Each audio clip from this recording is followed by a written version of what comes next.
as I got to know the hiring managers that I worked with very well, I would know when they told me something, what they wanted. Their HR group didn't know, right? Now, here's the funny part of the story that helps you understand when we're talking about skills, right? The last part of the process, the hiring manager would say, yes, I've interviewed this person, love him or her, I'm hiring them.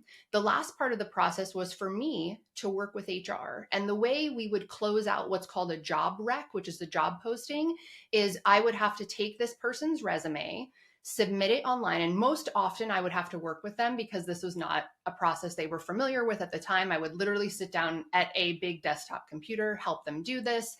And then the system would kick them out because, of course, they did not match the job posting that HR put together. Okay. And resumes, right? They tell like 0.1% of your story.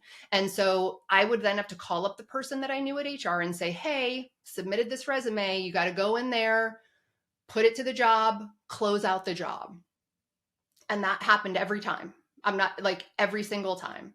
And so when I say skills, right, like what I'm talking about are the thing. Sometimes it's the things you can't actually say. Yes, it's the words of skills, the vocabulary of skills is much more simple than you would think, right?